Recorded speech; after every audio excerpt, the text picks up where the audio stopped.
Stockpile Hobbies. Hello everyone, my name is Steve. Welcome back to Stockpile Hobbies. Today we are going to look at how to calibrate the photo eyes for any of the Slot Dragon systems. As you see here, I have two photo eyes installed. I also have a very bright LED light directly overhead here. This works fine as long as while you're racing, no one comes over and accidentally waves a shadow over the eyes. So I have a way to get around that. I'm going to set that up and then we're going to show how to calibrate the sensors. So what I bought here is another pair of these, which are music stand lights for musicians. They just clap onto music stands or laptops or anything really. And as you see here, these just conveniently clapped into the shelving units I used to make all of this. I have one here, and I also have another one down at the finish line where Johnny Cage is, down at the end of the track. But we have that here.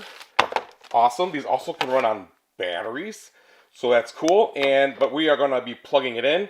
And then I have a USB adapter to be able to plug this into the wall or the power strip I have that powers the entire racetrack. So we're going to make an incision here on this post with the razor blade I brought over. And this will just go like this. There we go. I'm going to go 4-way on it. This way it will fit in there and hopefully not cause a tear that we don't want. Perfect.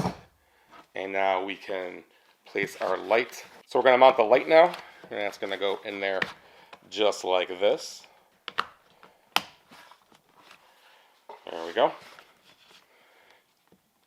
And now we can bring our lights over. Now I could move this piece too to over here. That's another option as well. But then all this has to change, all the other wiring, and I don't want to mess with all that.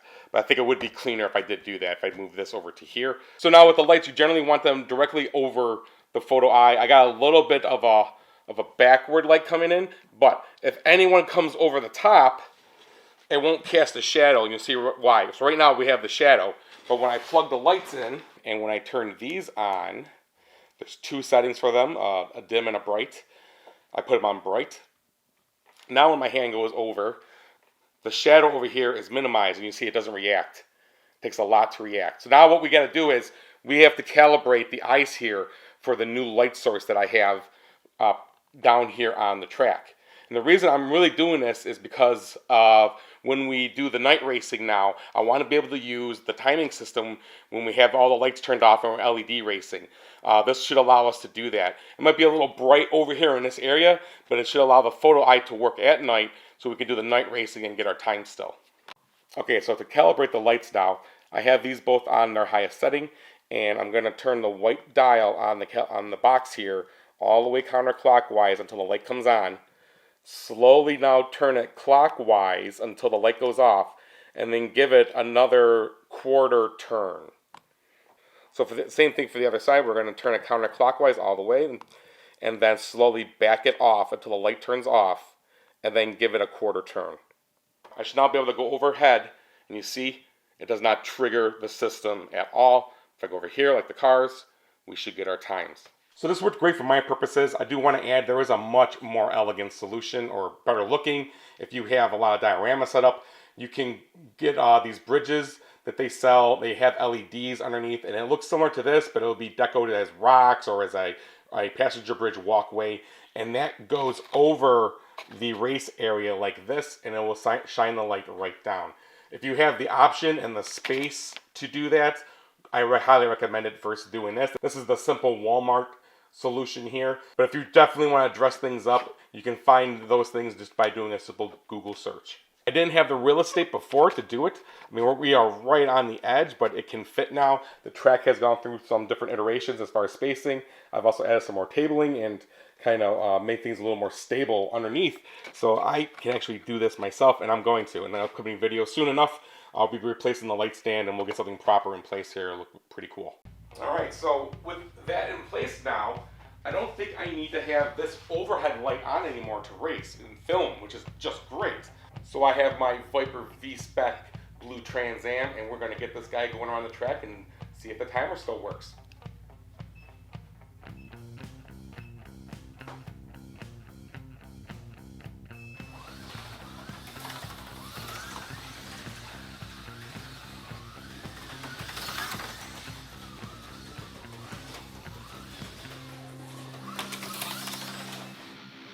Awesome. Worked great. So this is great. You no longer need to film with that bright light on overhead. Loving that.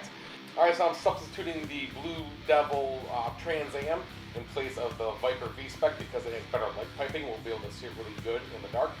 And it looks really good over here. I like the white illume that's coming from the lamp. I just did one run. It worked perfect. Let's see how it goes again.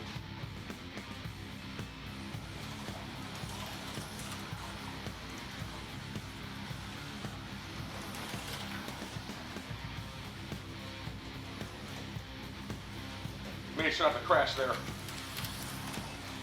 That's 13.84. I'm not really pushing the car that hard. I have to get really familiar with it. I've been driving the V-Spec so much. But the blue LED, this looks great against the green track lights. Alright, we got a Crimson Nightmare Porsche 918.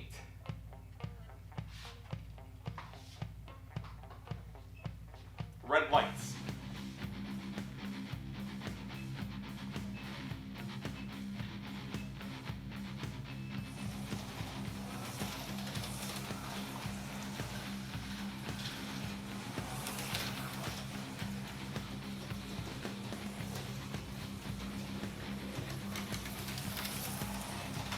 $13.78. I think that was quicker than the Trans Am.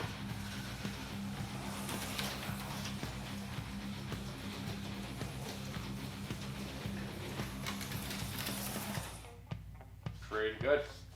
Let's set the 2 laps. So that was perfect. I didn't have to recalibrate the lamps here when I turned the lights off to run the track. I ran it with the lights on and with the lights off without touching anything again after recalibrating. The setup worked perfectly. I'm going to come over here now. I did it when we were night racing, and in the daylight, there's no worry of it tripping and getting a reading. Awesome. So I just want to take a moment here at the end of the video to thank you all for subscribing. We've hit the 500 subscriber mark. It's a big achievement for this channel. I have to thank all of you for that.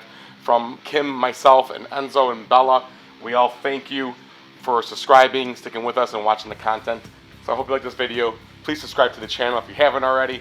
Please give it a thumbs up if you're enjoying it, and keep having fun, everyone.